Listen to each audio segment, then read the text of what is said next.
온라인 시청자 여러분 반갑습니다. 제가 다시 왔습니다.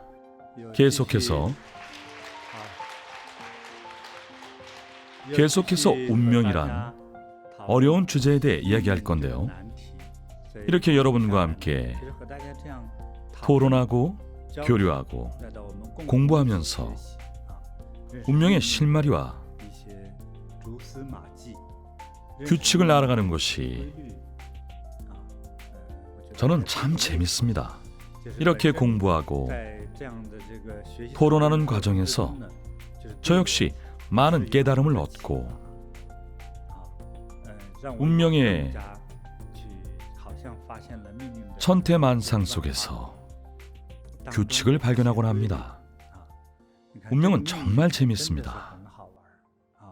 운명은 아주 심오해서 그림 한 장으로는 제대로 설명할 수는 없지만 아무리 심오하다 해도 자세하게 연구하면 그 안에 규칙을 발견할 수 있습니다.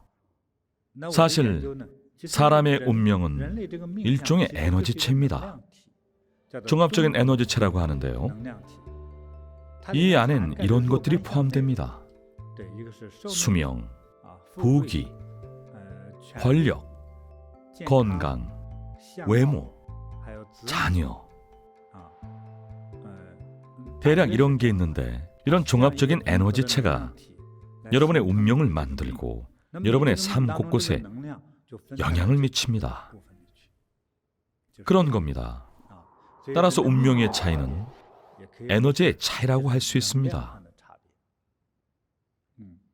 오늘 여러분께 이 말을 전하고 싶습니다. 대대손손 덕을 물려주고 덕으로 운명을 다스리자. 제가 항상 강조하는 덕목입니다. 우리는 오늘의 운명에 만족할 수도 있지만 내일은 무슨 일이 생길지 모릅니다. 그럼 오늘의 만족이 내일로 이어질 수 있을까요?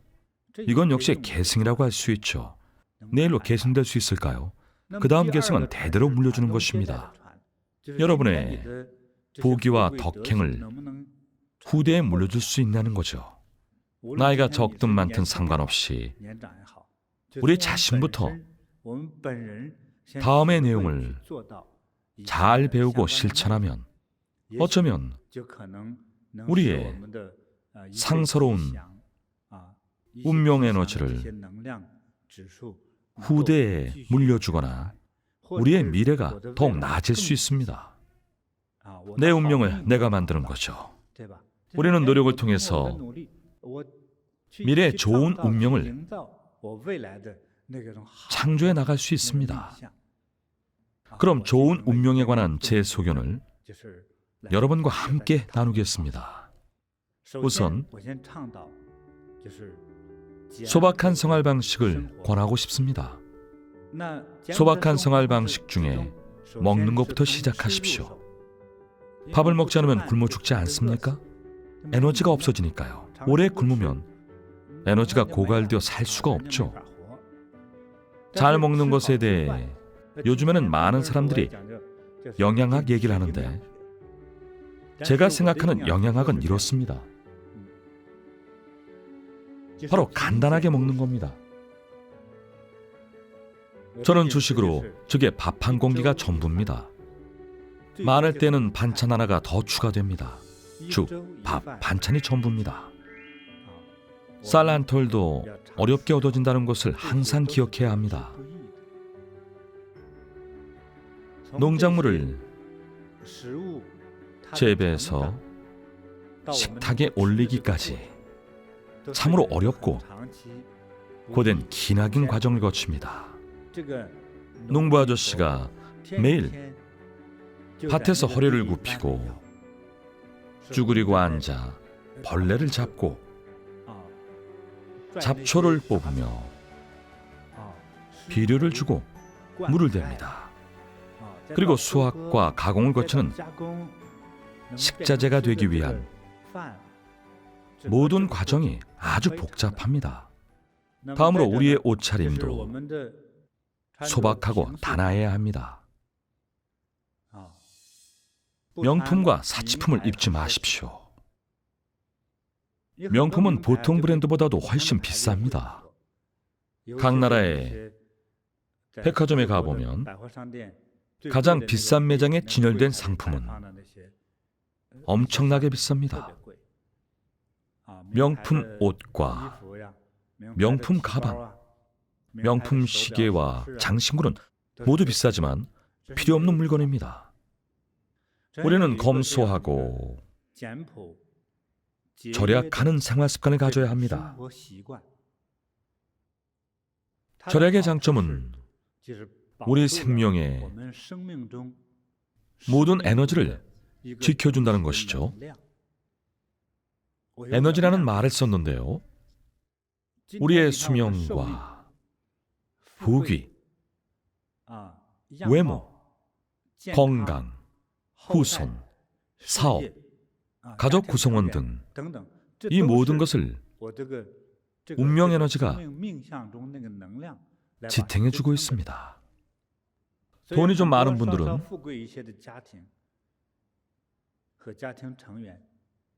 보통 이렇게 생각하죠.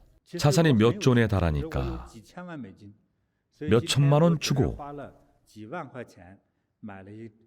금시계를 사거나 가방을 억소리 나게 주고 사도 자산의 아주 일부에 불과하기에 사치가 아니라고 주장합니다. 하지만 우리가 에너지를 일부러 소모하면 자동차의 바퀴와 같습니다. 공기가 빵빵해서 걱정 없다고 해도 바늘로 작은 구멍만 내도 천천히 바람이 빠져버리죠. 아마 일주일이면 바람이 다 빠질 거려. 하지만 구멍을 내지 않으면 1년간 바람을 안 넣어도 충분할 겁니다. 2년에 한 번 바람을 넣으면 되죠. 하지만 일부러 구멍을 내서 바람이 세기 시작하면 별것 아닌 듯해도 바람은 세기 시작한 겁니다. 이게 우리가 고려해야 할 원리입니다. 두 번째 원리는 꽤 무서운데요. 저는 이 세상에 인류 외에도 이 세상에는 귀신과 신령, 마귀가 있다고 믿습니다. 우리에게 복을 주는 신령이 돈을 물쓰듯 쓰는 사치스러운 모습을 본다면 화가 나서 더 이상 우리를 사랑하지 않겠다면서 복과 부귀를 가져가 버릴 겁니다. 그럼 우리는 영문도 모른 채 순식간에 모든 걸 잃을 겁니다. 난 저축도 많이 했고 돈을 여러 곳에 분산해 놔서 투자에 실패한다 해도 나보다 돈이 많을 거라며 좋게만 생각할지 몰라도 인간은 하늘의 뜻을 예측하지 못합니다. 갑자기 집안의 가장이 죽고 재산까지 압류당하면 돈만 잃는 게 아니라 집안이 풍비박산 나버립니다. 어느 순간 복과 에너지를 다 써버리고 부처님의 가호까지 이르면 모든 걸 잃고 고통밖에 안 남습니다. 그래서 부처님을 공경하고 조상님의 창업에 감사해야 합니다. 조상님의 가업을 일으킨 덕분에 먹을 밥과 살 집이 있고 학교도 다닐 수 있는 거니까요. 그러니 부유할수록 사치와 향락을 삼가야 합니다. 돈을 물쓰듯 쓰고 부귀를 남용하면 하늘이 내린 돈을 탕진하는 겁니다. 부자가 된 후에도 평상심을 유지해야 합니다. 평상심을 가지란 건 평상심을 갖고 값비싼 요리를 먹으라는 게 아닙니다. 부귀해져도 평상심을 갖고 소박하게 살라는 거죠. 평소에 뭘 잘 먹었죠? 가난할 때 어머니가 만들어준 죽과 장아찌를 좋아했다면 부귀해진 후에도 그걸 드십시오. 기껏해야 장아찌 종류만 바꿔 먹으면 됩니다. 오늘은 샐러리, 내일은 시금치를 먹는 시기죠. 영양소를 골고루 섭취해야 하니까요. 산의 진미만 먹더라도 죽을 때까지 돈 걱정 없다며 사치를 부려서는 안 됩니다. 운명이란 건 계산이 통하지 않는 신비한 겁니다. 일의 노력으로 일만의 보답을 받을 수 있습니다. 불보살님께서는 복이 있는 사람에게 더 많은 것을 내려줍니다. 하지만 계속해서 사치를 부리며 신을 모독하면 신은 우리의 에너지를 걷어가고 한순간에 모든 걸 잃게 됩니다. 잃어버리고 나서도 그 이유를 알 수 없을 겁니다. 그래서 지금 보면 많은 나라의 큰 부자와 기업가는 모두 앞다퉈 자선을 행합니다. 많이 베풀수록 마음의 경지가 높아지고 마음의 경지가 높아질수록 더 많은 이익을 얻을 수 있으니까요.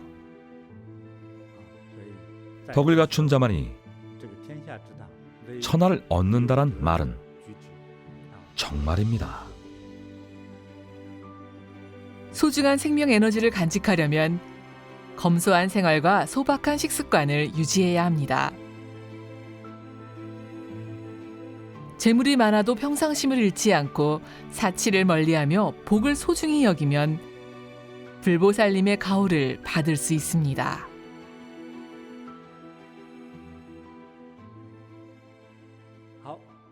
도덕에는 많은 내용이 있는데요. 그 중에서 첫 덕목은 베푼 것은 물에 새기고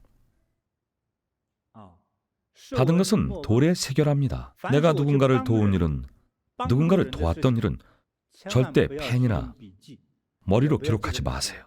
동네방네 떠들고 다니지 마세요.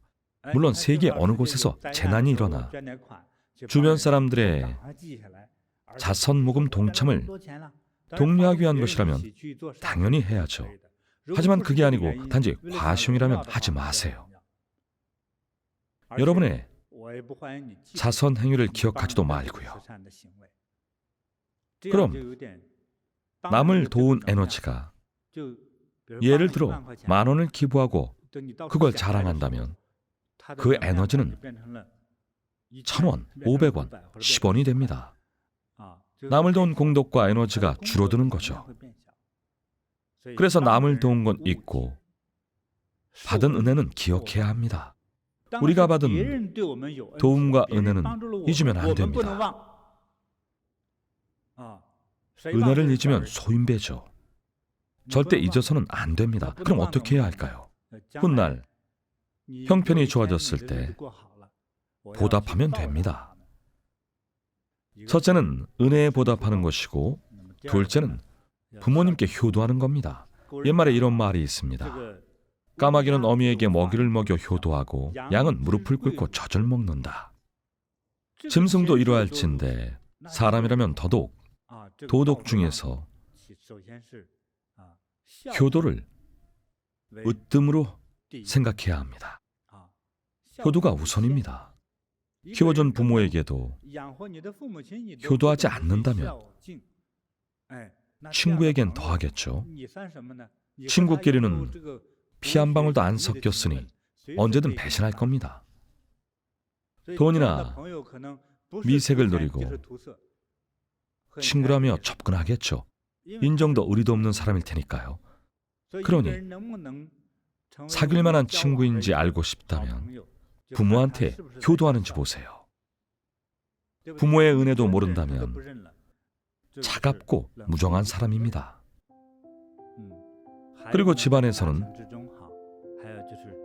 장유유서, 장유분명이 필요합니다. 상행하효, 윤리유도도 필요하죠.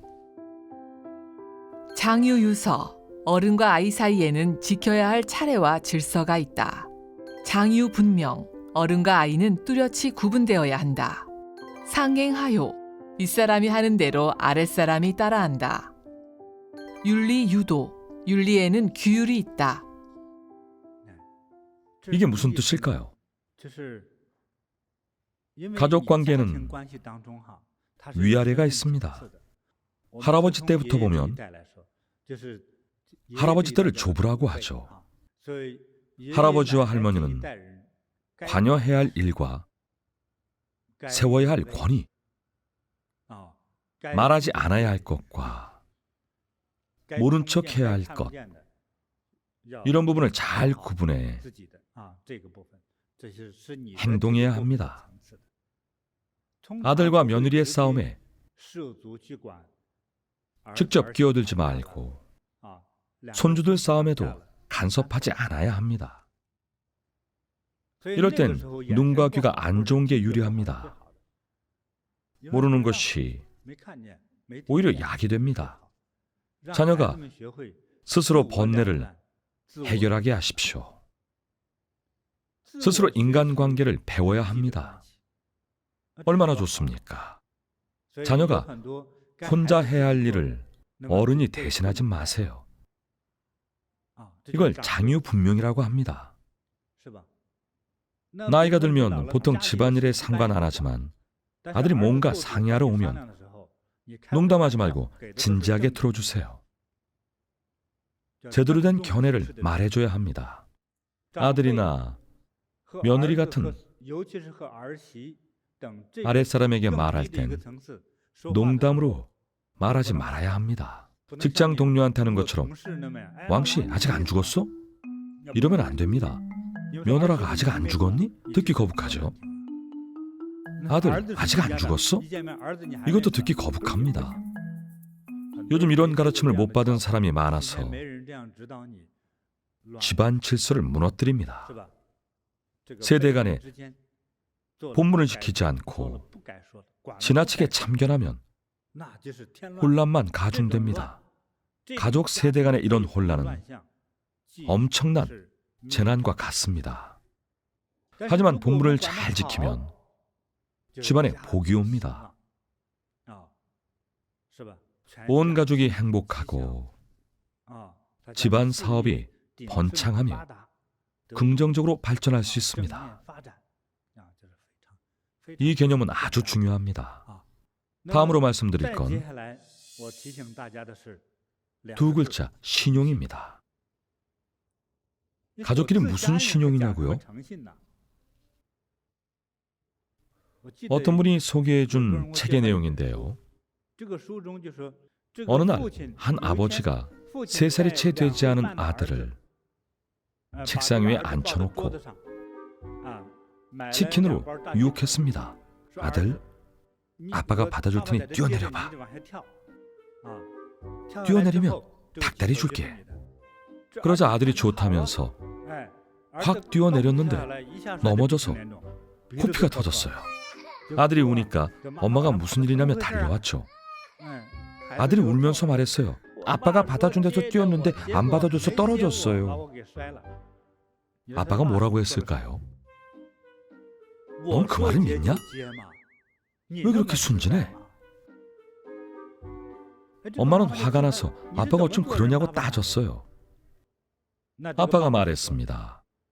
난 세상에 믿을 놈 하나 없단 걸 가르쳐 준 거야. 친아빠도 믿지 말거라. 이건 잘못된 행동입니다. 전 전혀 공감할 수 없습니다. 아빠가 가르쳐 준 건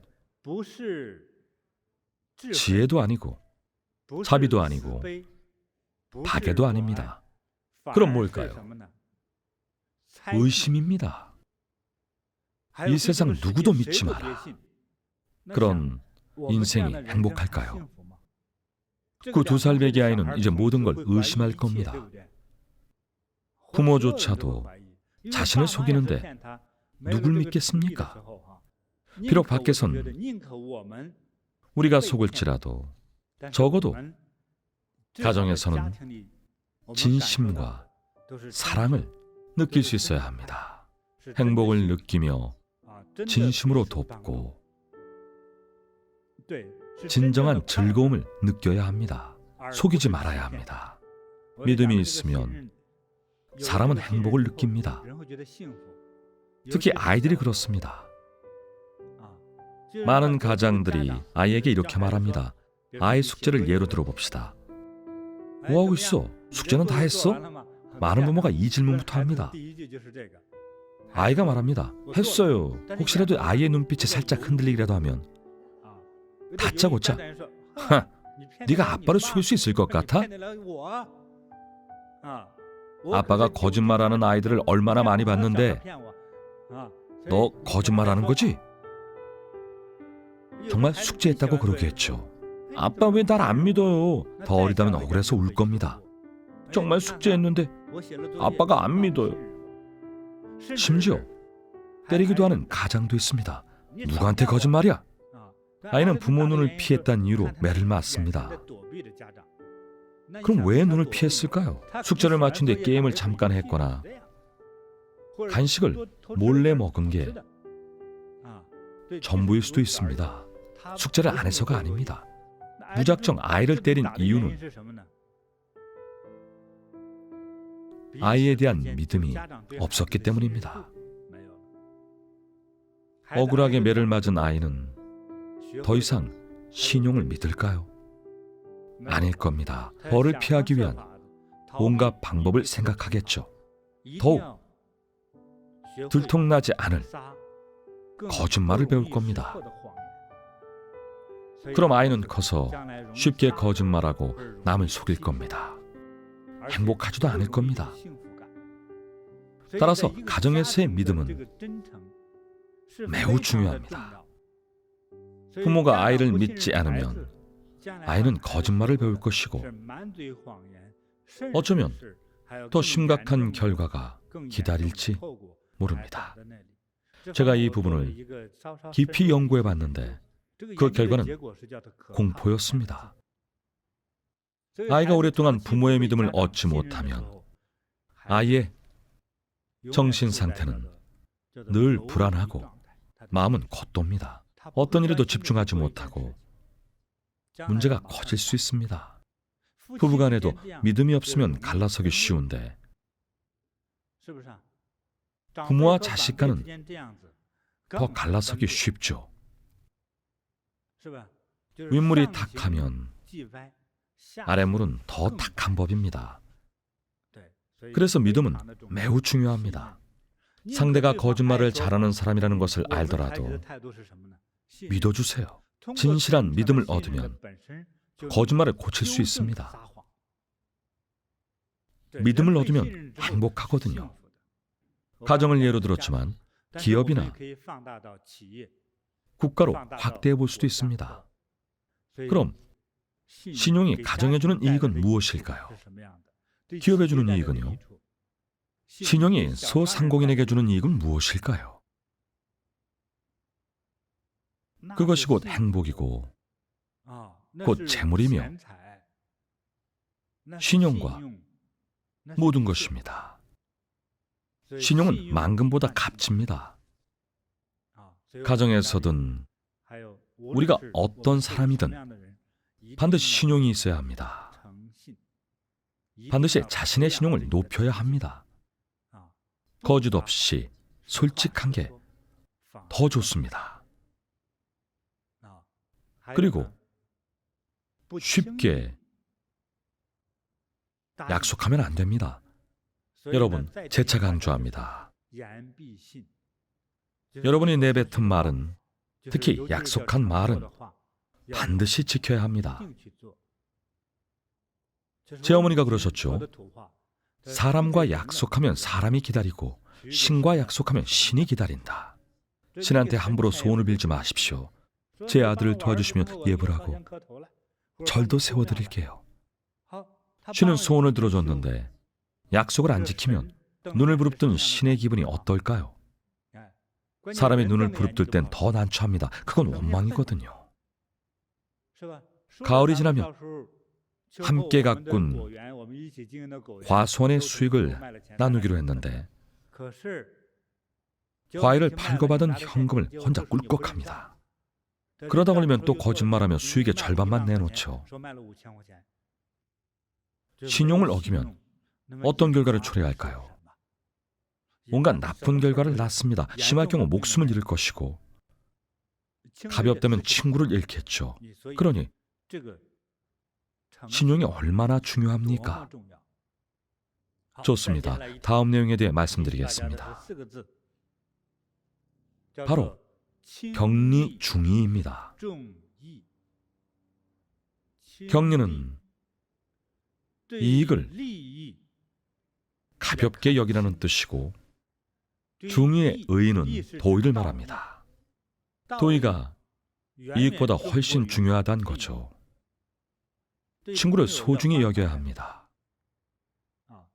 빈곤을 구제하고 타인을 배려하며 재난을 구원하고 매일 한 가지 선행하며 항상 보시해야 합니다. 하지만 눈앞에 이익에 현혹되는 사람이 많습니다. 지금 세대를 넘어 계속해서 대를 이어가는 것에 관해 이야기를 하고 있습니다. 부자가 3대를 못 가는 이유는 많은 경우가 창업자나 가장의 안목이 너무 짧아서 눈앞에 이해와 득실만 따지고 더 멀리 더 높이 보지 못하기 때문이죠. 은혜에 보답하고 부모에게 효도해야 합니다. 가정에서는 장유서와 윤리의 법도가 있어야 합니다. 신용의 가치는 만금보다 값지므로 눈앞의 이익보다는 사람 간의 도의를 중시하십시오. 이어서 심신을 닦는 법에 대해 말씀드리겠습니다. 하늘의 이치에 대해서는 몰라도 땅 위의 만물은 눈에 보이니 땅에 대해서는 조금 알 겁니다. 신령의 존재 유무는 몰라도 천지를 경외하는 마음은 배워야 합니다. 자연을 경외하고 불보살림을 경외하며 인과와 미래를 경외해야 합니다. 아직 오지 않은 미래를 잘못 계획하면 큰일 납니다. 그러니 미래를 경외해야 합니다. 생명을 소중히 해야 합니다. 이 몇 가지 이념을 잘 생각해 보시기 바랍니다. 미래를 경외하라고 한 이유는 모르기 때문입니다. 내일 사고로 목숨을 잃을지는 아무도 모를 일입니다. 내후년에 자식한테 불길한 일이 닥칠 수도 있습니다. 오늘 낳은 자식이 나중에 커서 착한 사람이 될지 나쁜 사람이 될지 아무도 모르는데 경외하지 않을 수 있습니까? 인과를 경외하지 않으면 무슨 짓이든 할 수 있고 누구라도 속일 수 있습니다. 그러면 당장 내일 살해당할지도 모릅니다. 그래서 이 모든 걸 공경하면서 두려워해야 합니다. 두려워해야만 조심하고 신중하게 세상을 살아갈 수 있습니다. 경외하고 또 경외하면서 매일 모든 일에 최선을 다해야 합니다.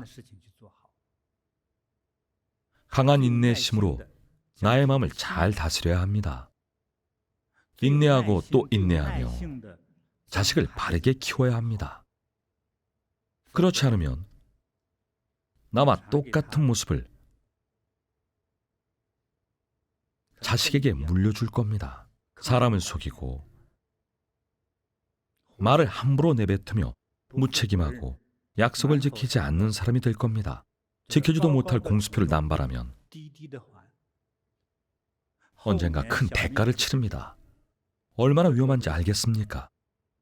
속세의 인간들은 뒷일을 생각하지 않습니다. 눈앞의 이익만 보고 그저 술 마시며 허풍이나 떨죠. 내일 어떻게 죽을지도 모르면서요. 그러므로 행동에 조심하고 말에 신중해야 합니다. 함부로 아무 말이나 내뱉지 마세요. 누군가와 약속할 땐 반드시 심사숙고한 후 결정하세요. 연불 10만 번이면 무엇을 바라든 이루어진다. 식상한 말이지만 진리입니다. 한 사람을 구하는 것이 황금 10,000냥보다 낫다. 공덕을 쌓고 남을 도와야 합니다. 평안함과 지혜를 얻고 싶다면 염불하세요. 기회가 되면 진심으로 남을 도우세요. 목숨을 구하는 것 외에 고민을 해결해 주는 것도 무량한 공덕입니다. 사람을 구하는 건 가장 큰 공덕이죠. 훗날 황금 만냥보다 값진 보답을 받을 것입니다. 100명의 목숨을 살리는 것이 구층 불탑을 쌓는 것보다 낫다. 거대한 구층 불탑을 쌓으려면 돈이 많이 듭니다. 하나의 세계를 만드는 것과 같죠.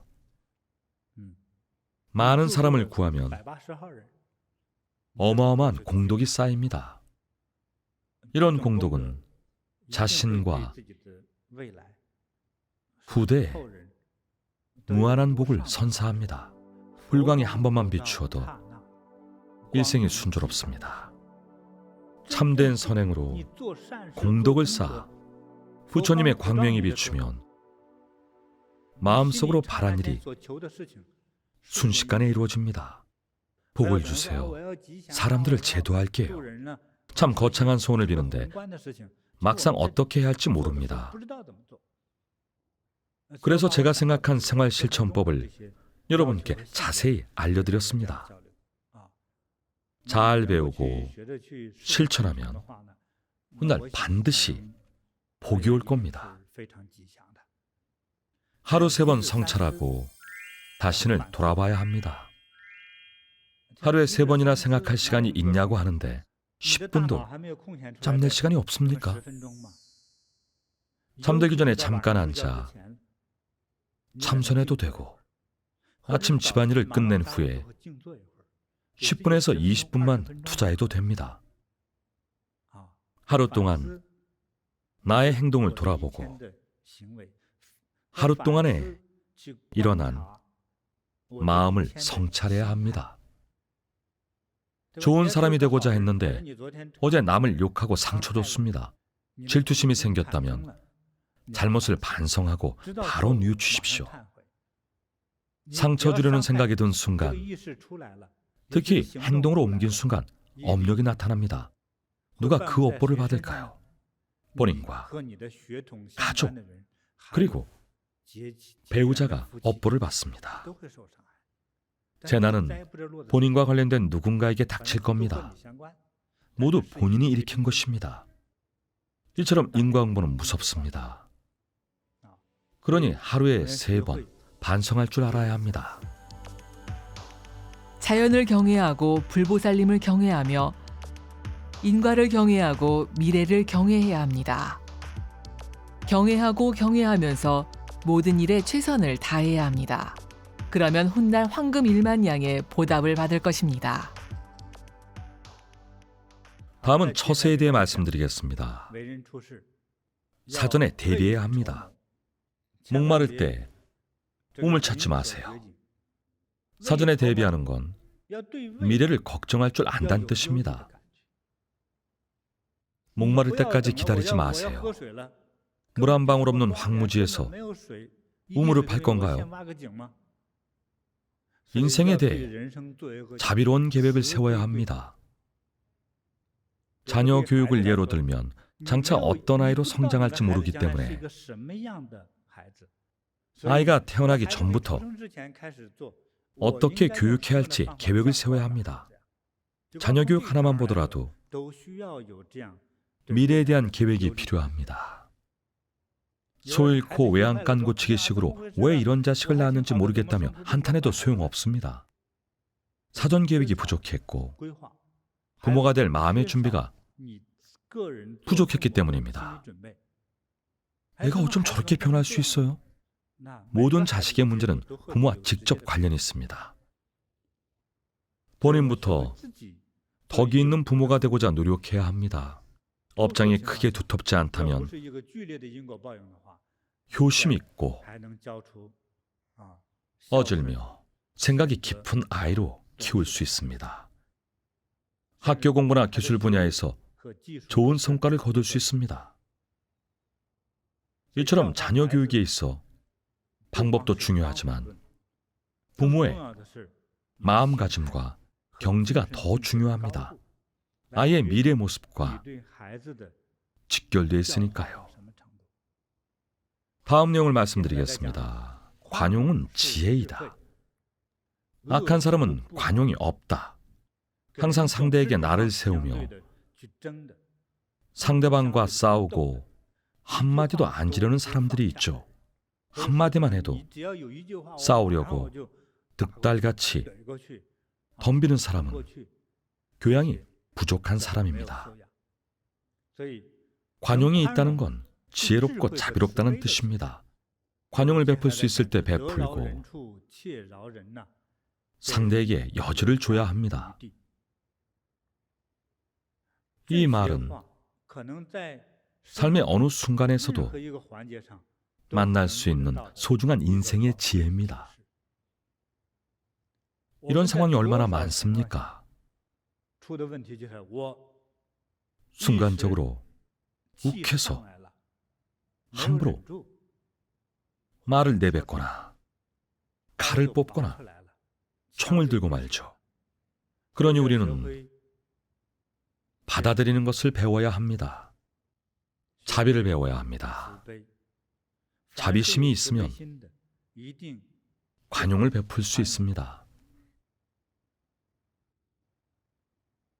끝없이 펼쳐진 바다를 보십시오.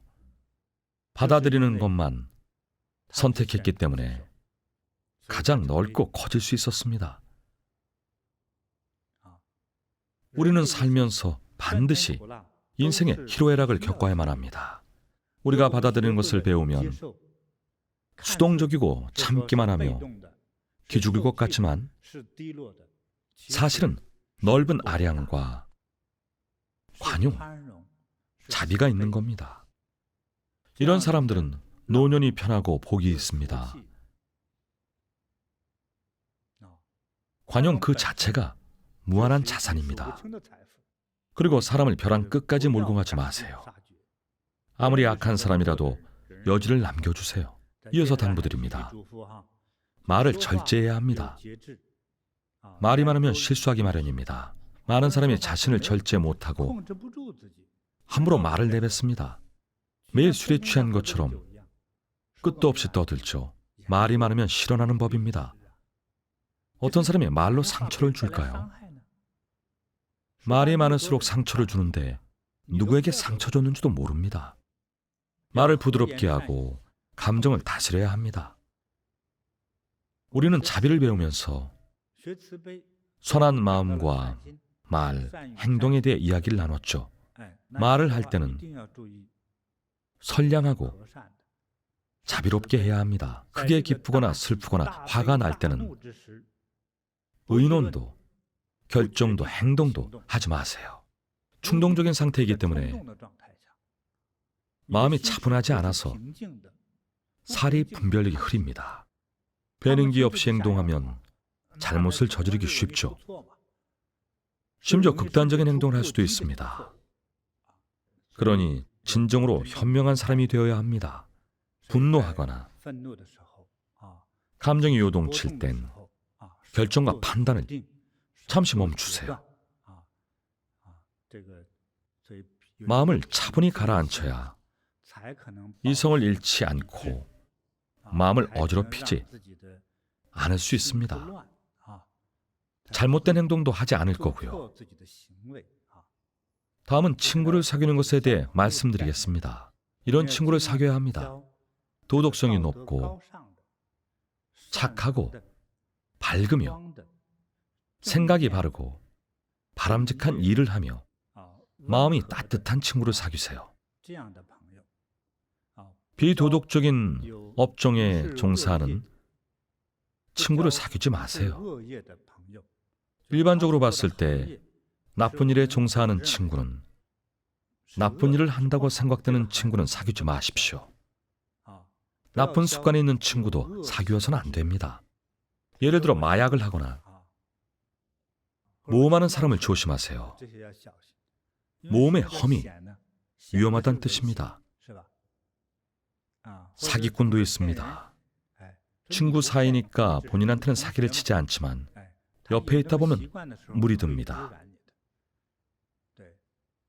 그래서 이 사람의 성품을 알려면 그의 친구들을 보란 말도 있습니다. 당신 주위 친구들이 죄다 사기꾼인데 당신은 사기 안 친다고 장담하기 어렵죠. 국제 골동품 업계에서 그러더군요.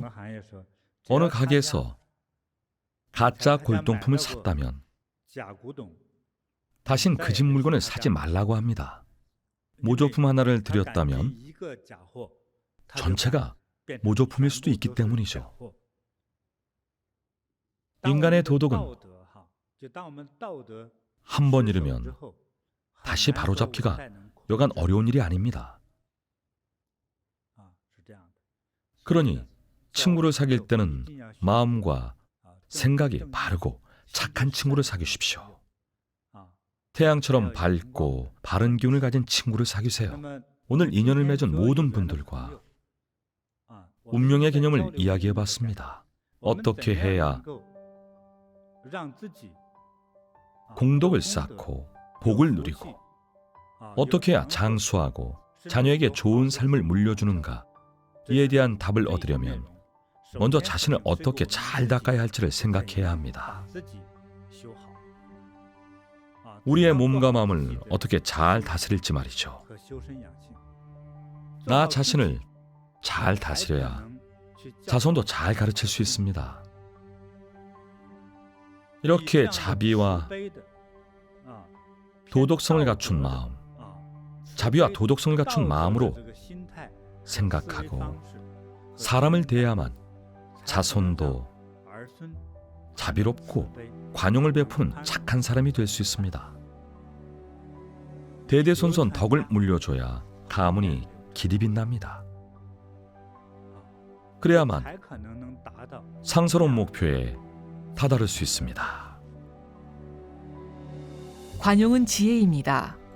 악한 사람은 관용이 없습니다.